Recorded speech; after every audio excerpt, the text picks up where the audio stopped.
बोल बम का नारा है, सारी समस्या का हल शिव तत्व की प्राप्ति का यह मूल केंद्र बिंदु है शिव पुराण। अपने बेटों से, अपनी बेटी से, अपने घर में रहने वाले लोगों से अपने को एक रिश्ता बनाना पड़ता है। परिवार वालों से एक रिश्ता बनाना पड़ता है। ये हमारा बेटा है, ये हमारी बहू है, ये हमारी बेटी है, ये हमारे कुटुंब वाले हैं, ये हमारे परिवार वाले हैं। शिव महापुराण की कथा कहती है कि परिवार वालों से एक रिश्ता बनाना पड़ता है, पर परमात्मा से कोई रिश्ता बनाना नहीं पड़ता, वो रिश्ता अपने आप बन जाता है और निभता भी है।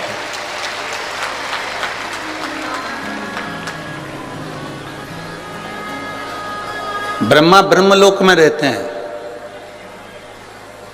भगवान विष्णु बैकुंठ लोक में रहते हैं।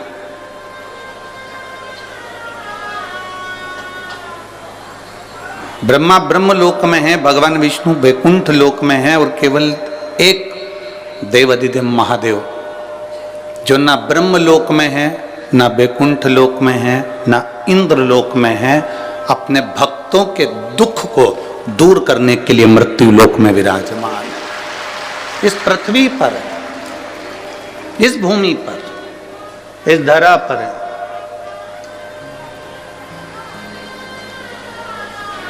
तुम्हारे नजदीक में जो होता है वो आपके दुख को समझता है। पत्नी को तकलीफ हुई तो पति उसके दुख को समझता है, पति को तकलीफ हुई तो पत्नी उसके दुख को समझती है, बेटे को तकलीफ हुई तो माँ उसके दुख को समझती है, बेटी को तकलीफ हुई तो बाप उसके दुख को समझता है, भाई को तकलीफ हुई तो भाई उसके दुख को समझता है। कारण वो आपके करीब में, आपके नजदीक में। जो नजदीक में होगा वो दुख समझेगा।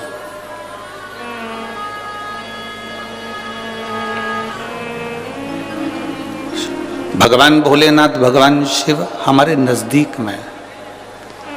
अगर हमको इतना सा भी दुख आता है और हम एक लोटा जल लेकर महादेव के मंदिर में पहुंच जाते हैं, वो आपके जल की दशा को देखकर पहचान जाता है कि इसको दुख क्या है। कहना नहीं पड़ता। द्वारिकाधीश जी के सामने, भगवान द्वारिकानाथ के सामने सुदामा जी गए तो सुदामा जी ने नहीं कहा कि मैं भूखा रह रहा हूं, मेरा परिवार भूखा है, मेरे बच्चे भूखे हैं, मेरा कुटुंब, मेरा परिवार, मेरा घर के बच्चे मेरे भूखे हैं। ये सुदामा जी ने कृष्ण भगवान के सामने नहीं कहा। भगवान कृष्ण के आगे ये बात उन्होंने कही नहीं कि मेरे बच्चे भूखे हैं, मेरी पत्नी भूखी है, मेरा परिवार भूखा है, ये बात नहीं कही। केवल उन्होंने तंदूल की पोटली निकाली, चावल की पोटली निकाली और तंदूल की पोटली निकाल कर दे दी। और तंदूल की जो पोटली भगवान कृष्ण ने ली, उसमें से तंदूल जब निकाले और उन तंदूल को मेरे भगवान कृष्ण ने अपने मुख में लिया, उतनी देर में पहचान गए कि सुदामा का दुख कितना है, सुदामा के हृदय में तकलीफ कितनी है, सुदामा के हृदय में कष्ट कितना है।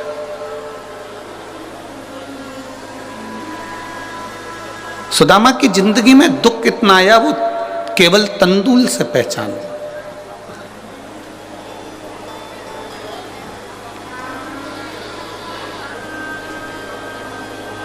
आपको जाकर देवाधिदेव महादेव के सामने ये नहीं कहना है कि मेरा दुख कितना है।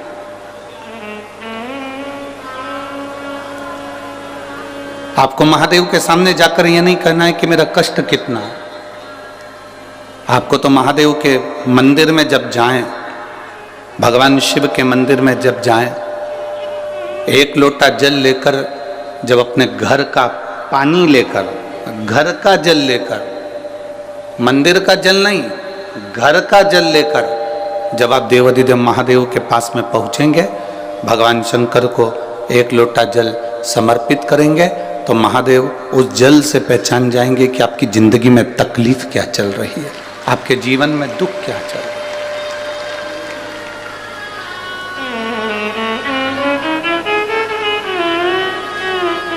पति को बार बार कहना पड़े कि मेरे सिर में दर्द हो रहा है, मेरे सिर में दर्द हो रहा है, मेरे सिर में दर्द हो रहा है, और पत्नी फिर दवाई दे या बाम की शीशी ला कर दे, वो एक अलग बात है। पति के सिर में दर्द हो, पति का चेहरा बता दे कि इसको क्या तकलीफ है, और पत्नी तुरंत दौड़कर पानी का गिलास लेकर आए या दवाई का बॉक्स, मेडिकल बॉक्स लेकर आए और अपने पति को पूछे कि लाओ मैं आपको कुछ दवाई दे दूं, आपका चेहरा अच्छा नहीं लग रहा है, आपका स्वरूप अच्छा नहीं लग रहा है, आज आपके चेहरे पर रौनक नहीं है, मुझे लगता है आज आपको कोई कष्ट है, आप कोई टेंशन में हो, डिप्रेशन में हो, आपका चेहरा बोल रहा है कि आपको कोई तकलीफ है, लाओ मैं तुम्हें कुछ दवाई दे दूं, कुछ गोली दे दूं, ग्लूकोज दे दूं, पानी दे दूं, कुछ नींबू पानी मंगा दूं, नारियल पानी बुलवा दूं। पति को कहना ना पड़े कि मेरे को ये तकलीफ है, और पत्नी मेडिकल का बॉक्स लेकर आ जाए और आपका चेहरा देखकर पहचान जाए कि आप तकलीफ में हो, तो समझ लेना कि पति और पत्नी का संबंध बड़ा प्रबल संबंध है। वो जान गई कि चेहरे से कि मुझे तकलीफ क्या है। उसी तरह महादेव के मंदिर में आप जब एक लोटा जल लेकर शिव के मंदिर में बस केवल उसकी दरवाजे पर पहुंचो, और मंदिर में जब आप एक लोटा जल चढ़ाओ, आपके हाथ के जल चढ़ते से महादेव पहचान जाए कि इसको तकलीफ क्या है, तो समझ लेना तुम्हारी भक्ति प्रबल हो गई, तुम्हारा विश्वास दृढ़ हो गया, तुम्हारा भरोसा पक्का हो गया।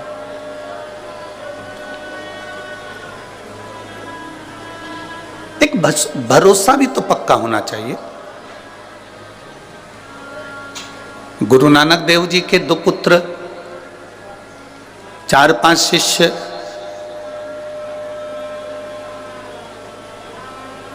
ऐसा नहीं कि गुरु नानक देव जी के लिए सब ठीक नहीं थे, सब श्रेष्ठ थे।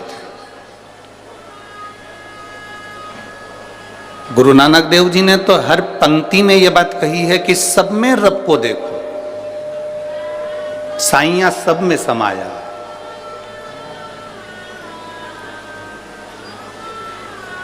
पर कोई कोई ऐसा होता है जो अपने गुरु के लिए, अपने परमात्मा के लिए, अपनों के लिए अपने प्राण तक निछावर करना जानता है। कोई कोई होता है, सब नहीं।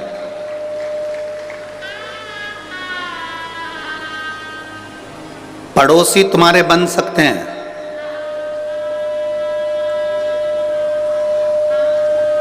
कॉलोनी में रहने वाले तुम्हारे बन सकते हैं, दूर रहने वाले तुम्हारे बन सकते हैं। दूसरों को अपना बनाना सरल है, पर अपनों को अपना बनाना दुनिया का सबसे कठिन काम है।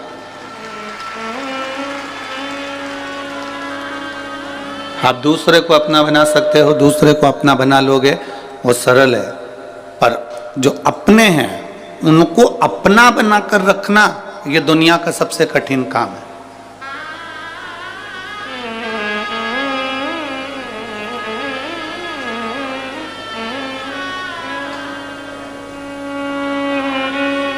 भगवान नारायण की माता लक्ष्मी, आप में से कितने लोग हैं जो तिरुपति गए?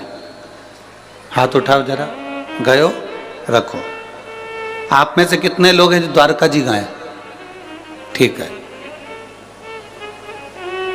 रखिए। आप में से कितने लोग हैं जो कभी पंढरपुर गए हो? कभी गए हो? रखिए। आप में से कितने लोग हैं जो बद्रीनाथ गए हो? ठीक है। बद्रीनाथ के मंदिर में, बद्रीनाथ जी के पास में लक्ष्मी जी बैठी हैं क्या? अरे बोलो तो जम के। नहीं। द्वारकाधीश में, द्वारकाधीश के पास में रुक्मणी जी बैठी हैं क्या? द्वारकाधीश के नजदीक में नहीं। पंढरपुर में हरि विट्ठल जी के पास में रुक्मणी जी बैठी हैं क्या? नहीं। तिरुपति में नारायण के पास में लक्ष्मी जी बैठी हैं क्या? नहीं।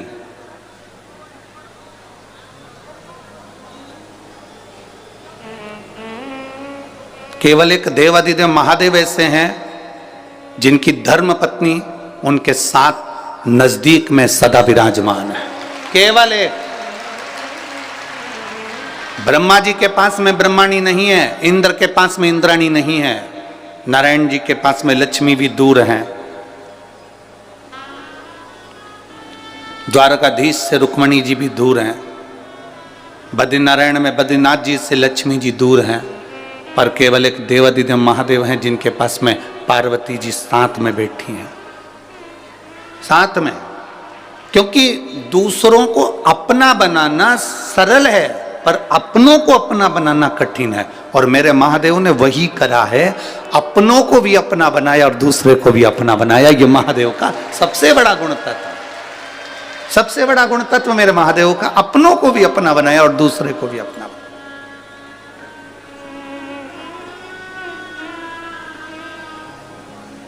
एक बार गुरु नानक देव जी जा रहे थे, उनके सारे शिष्य उनके साथ, उनके पुत्र उनके साथ में थे। एक बहुत गंदा सा एक तालाब देखा गुरु नानक देव जी ने और सोचा कि आज अपने शिष्यों की, अपने पुत्रों की थोड़ी सी परीक्षा ली जाए।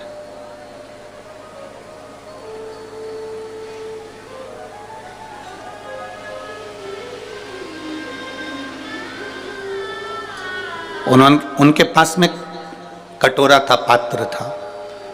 उस कटोरे को गुरु नानक देव जी ने उस गंदे तालाब में फेंक दिया। बैठ गए, सब आए, सारे शिष्यों से कहा कि मेरा कटोरा इस गंदे नाले, इस गंदे तालाब में गिर गया है, कोई निकाल के ला दो। पुत्रों ने भी मना कर दिया, चले गए। शिष्य भी चले जा रहे हैं। केवल एक गुरु नानक देव जी का एक शिष्य लहना ऐसा था, उस लहना ने जब देखा और गुरु नानक देव जी ने कहा कि गुरुदेव आप बैठे हो? हाँ। क्यों? मेरा कटोरा इस गंदे तालाब में गिर गया। अभी कोई निकल कर नहीं गए क्या? सब गए। मेरे बेटे भी निकल कर गए, मेरे शिष्य भी निकल कर गए, पर कोई गंदे तालाब में कूदने को तैयार नहीं।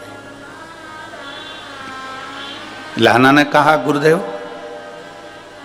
आपको कटोरा चाहिए? हाँ। लहना ने एक बार भी कुछ बात नहीं करी और लहना कूद गया उस गंदे तालाब में और कटोरा निकाल कर अपने गुरुजी को हाथ में लाकर दे दिया। गुरुदेव ये कटोरा।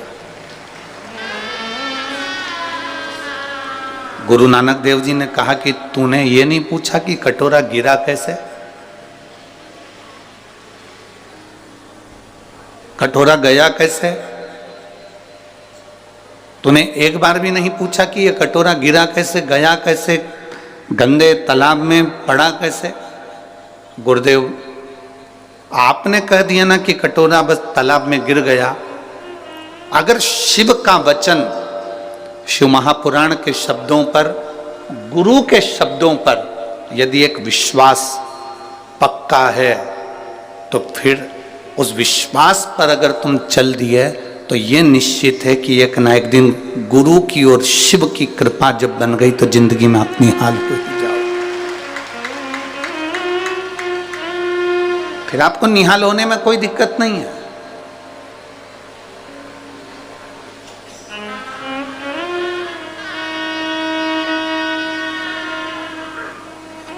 जिसने शंकर भगवान पर भरोसा करा है, जिसने शिव जी पर विश्वास करा, एक लोटे जल पर विश्वास करा, उसका हाथ मेरे देवाधिदेव महादेव ने पकड़ लिया। मेरे शंभू ने उसका हाथ पकड़ लिया। एक जरा से कटोरे से गुरु नानक देव जी ने यह अंदाजा लगा लिया था कि मेरे सिंहासन पर, मेरी गादी पर, मेरी जगह पर, मेरे इस सुख को कौन जान सकता है, कौन पहचान सकता है। अपने बेटों को वो पद नहीं मिला, गुरु नानक देव जी के पुत्रों को वो पद नहीं मिला, अन्य शिष्यों को वो पद नहीं मिला जो लहना को मिला, जो लहना के पास प्राप्त हुआ।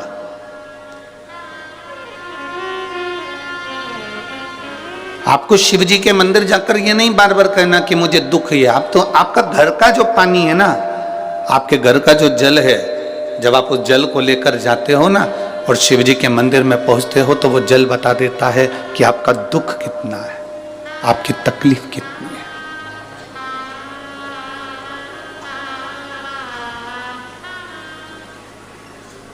आरओ लगाने वाले को आप एक बार अपने घर पर बुलाना। आया आपके घर पर कभी आरओ लगाने वाला? आरओ का पानी, आरओ का जो मशीन लगाने वाला आपके घर पर आया होगा, सबसे पहले वो पानी की जांच करता है। बोलो री जीजियों, ओ बटिंडा वाली, और जितने मेरे जीजा बैठे हैं वो भी बोलो सही है कि गलत है। आरओ लगाने वाले को आप अपने घर पर बुलाएंगे तो पहले वो पानी की जांच करेगा, इसमें खार कितना है, मिट्टी कितनी है, कितना क्लीन है, वो जांचेगा। फिर कहेगा कि मशीन लगा तो दे रहे हैं परंतु इसका जो फिल्टर है वो हर 15 दिन में खराब हो जाएगा क्योंकि इसमें मिट्टी ज़्यादा है और खार ज़्यादा। तुम्हारा महीने का खर्चा तो जरूर होगा पर पानी क्लीन हो जाएगा। तुमने कहा साहब लगा दो, एक मशीन आरओ की लगाओ, हमारा ये पानी क्लीन होना चाहिए, पीने के लायक हो जाए।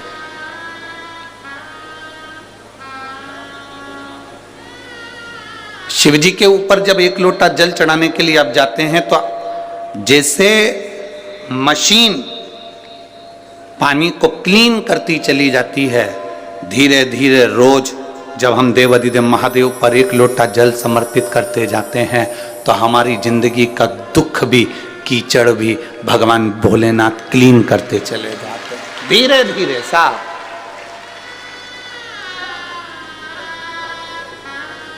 और मैंने तेरे ही भरोसे बाबा, तेरे ही भरोसे हवा बिच उड़ती जावांगी बाबा, डोर हटो छड़ी में कटी जावांगी।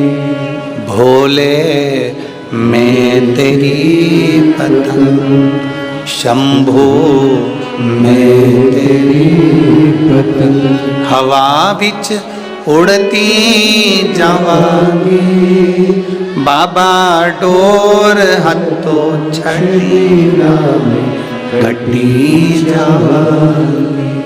भोले मैं तेरी पतंग, शंभो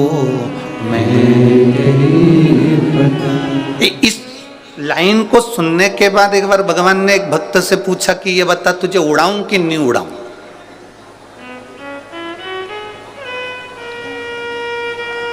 भक्त ने भगवान से पूछा मैं उड़ूंगा, कोई दिक्कत तो नहीं है। भगवान कहते हैं डोरी मेरे हाथ में है, उड़ाऊंगा, बहुत ऊपर पहुंचेगा, बहुत ऊपर पहुंचेगा। पर इतना याद रखना, पतंग और इंसान जितनी ऊंचाइयों पर जाता है काटने वालों की संख्या ज्यादा बढ़ जाती है।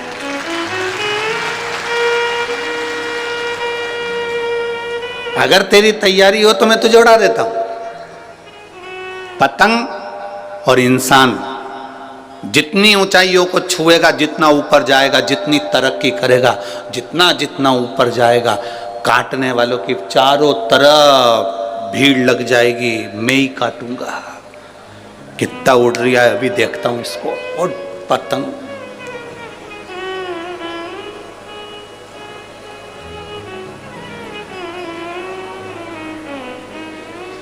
हमारे हिंदू धर्म में, हमारे सनातन धर्म में तो एक दिन दे दिया काटने के लिए, मकर संक्रांति का दिन, कि पतंग उड़े तुम काटो, मना नहीं है, बिल्कुल मना नहीं है। एक दिन दिया है मकर संक्रांति का कि पतंग उड़ रही है, तुम काटो, मना नहीं है, पर रोज मत काटो। पर आज का व्यक्ति मकर संक्रांति पर कम पतंग काटता है और किसी का घर में कोई आगे बढ़ रहा है, किसी का कहीं संबंध हो रहा है, रिश्ता जुड़ रहा है, संबंध हो रहा है, लोग उसे काटने में लग जाते हैं कि कैसे भी काट कर समाप्त किया जाए। साल में एक दिन काटोगे ना चल जाएगा, पर रोज रोज मत काटो। किसी का संबंध हो रहा है, किसी के बेटे की शादी हो रही है, किसी बेटी का संबंध हो रहा है, कोई आगे बढ़ रहा है, कोई सीए कर रहा है, कोई एमबीए कर रहा है, कोई इंजीनियर बन रहा है, कोई डॉक्टर बन रहा है, कोई कलेक्टर बन रहा है, किसी का फाइल आगे बढ़ गई है, कोई आगे की ओर बढ़ता चले जा रहा है। हमें टेंशन नहीं लेना। अच्छा, बाबा की कृपा हो, खूब आगे बढ़े। एक पत्र आया है,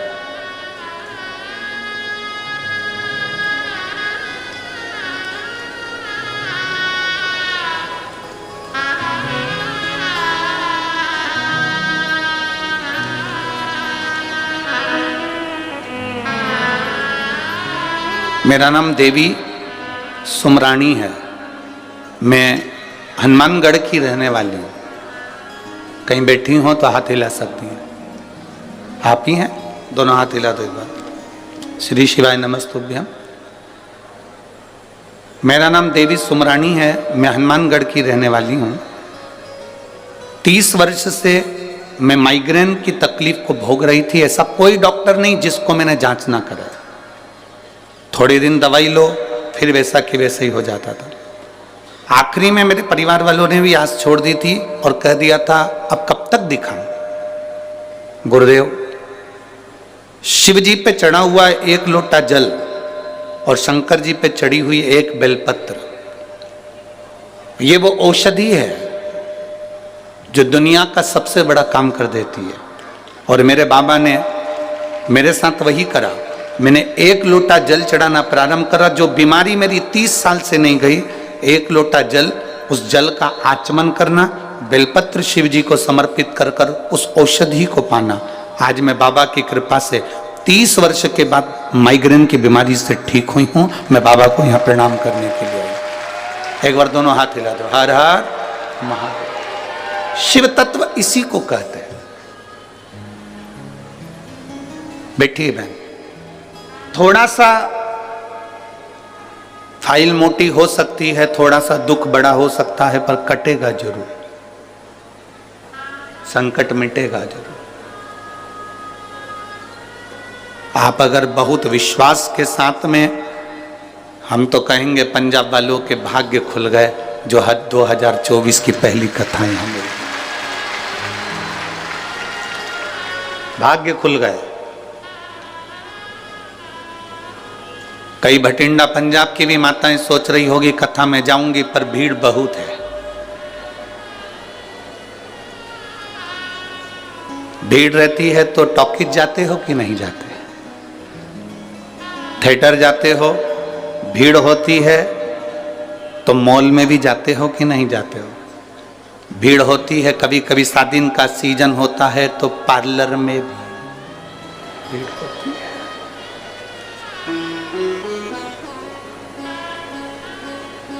पार्लर वाली इतनी चतुर होती है, आधा बहुत पोत के तुम्हें साइड में कर देती, दूसरे को चालू कर देती है। और जो ज्यादा बोलती है तो पार्लर वाली इतनी चतुर होती है, 2 ककड़ी काट के आंख पे धर देती है, बैठी रहे, और ऊपर से कह देती है बोलना मत ही, नहीं तो मुंह में सल पड़ जाएगा। तो बिल्कुल जैसी की जैसी बैठी।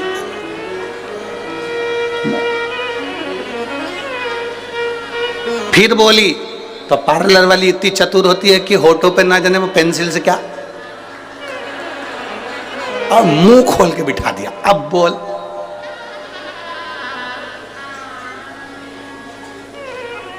भीड़ कहां नहीं है?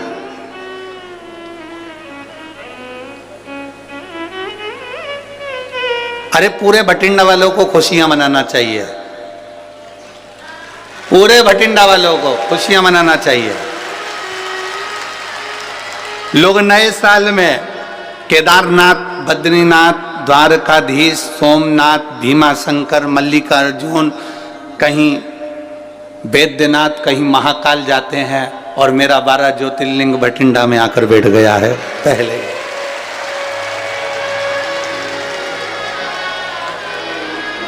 बोल बम का नारा है, बैठ गया।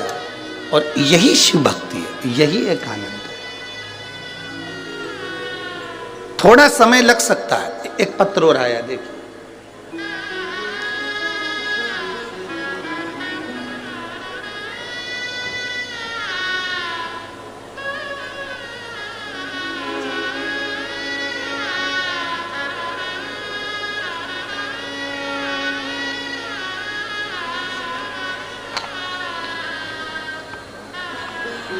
मेरा नाम पूनम रानी, मैं गांव भूलन,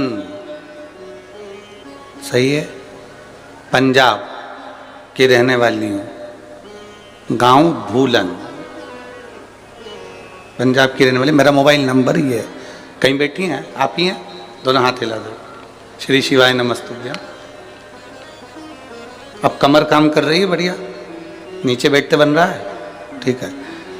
बाबा, मेरी रीढ़ की हड्डी में गैप हो गया था डॉक्टर के हिसाब से। मैं हमेशा 24 घंटे बिस्तर पर पड़ी रहती थी, 1 मिनट भी उठकर कोई कार्य नहीं कर पाती थी। एक बार रिमोट मेरे हाथ में था टीवी का, और चैनल चेंज करते करते शिव महापुराण की कथा सुनी।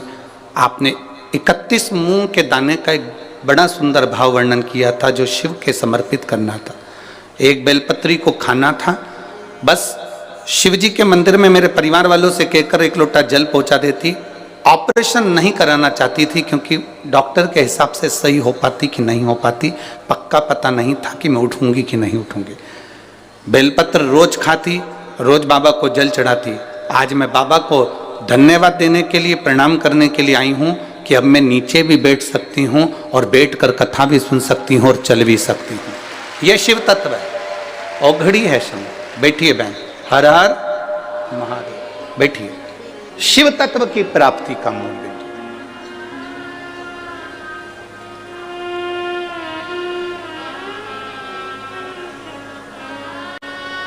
आप जितने विश्वास से सुनोगे, जिस आस से सुनोगे, मेरा बाबा तुम्हारे करीब में आएगा।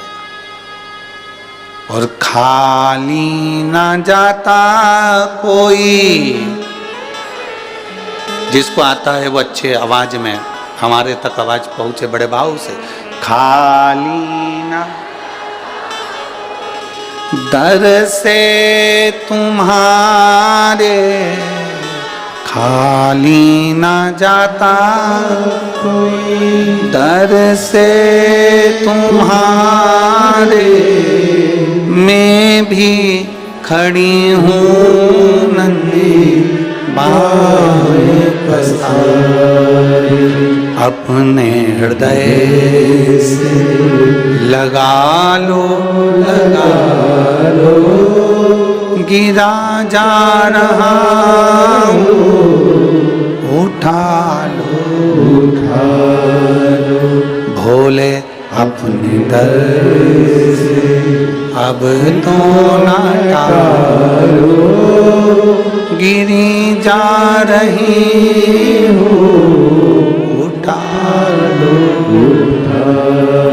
ये शिव की कथा है, ये शंकर का वरदान है, ये शंकर की करुणा है, ये शंकर की उदारता है। दूसरे को अपना बनाना सरल है, पर अपनों को भी अपना बनाना कठिन है।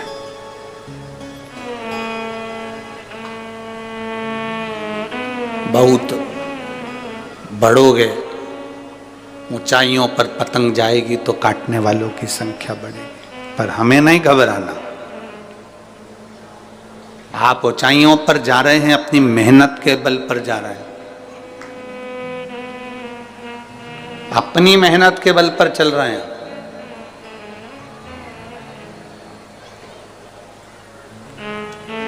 शिव महापुराण की कथा में ना तो कोई बेल दी जाती है, ना कोई भभूति दी जाती है, ना कोई नारियल दिया जाता है, ना तंत्र दिया जाता है, ना मंत्र, ना कोई विद्या।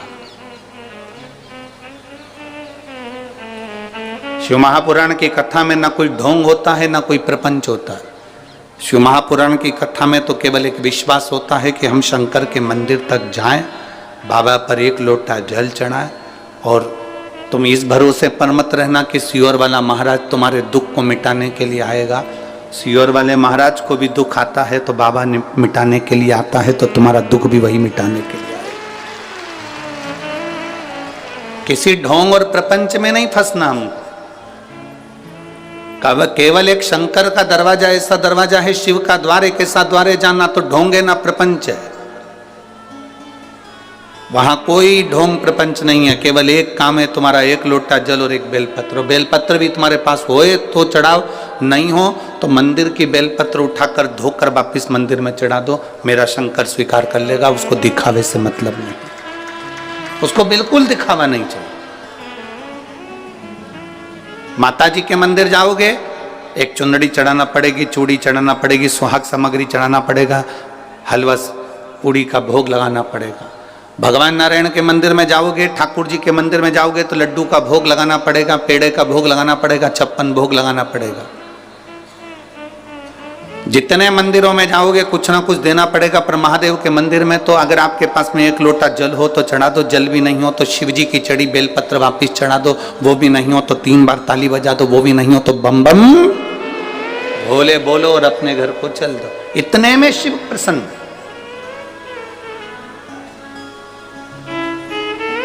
इतने में शंकर करुणा कर जाता।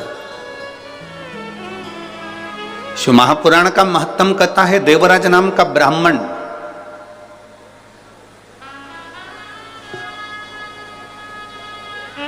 चोरी का धन है उसके पास में,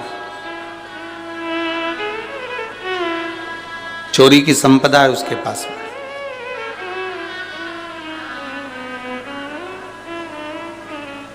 किसी ने एक प्रश्न पंढरपुर की कथा में कहा था, गुरुजी व्यक्ति चोरी क्यों करता है?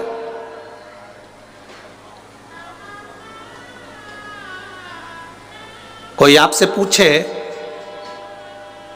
कोई आपके सामने ये प्रश्न रख दे कि व्यक्ति चोरी क्यों करता है, तो आप क्या उत्तर दो? उसका एक उत्तर है, व्यक्ति चोरी क्यों करता है? शिव महापुराण में देवराज की कथा को सुनना और बिंदुक की कथा को सुनना। देवराज की पत्नी, उसके बच्चे, उसके लिए भोलेनाथ बहुत कुछ दे देते थे, 2 समय का भोजन देते थे, पेट भर देते थे। उसके लिए, उसके परिवार को चलाने के लिए बाबा कोई कमी नहीं लाते थे।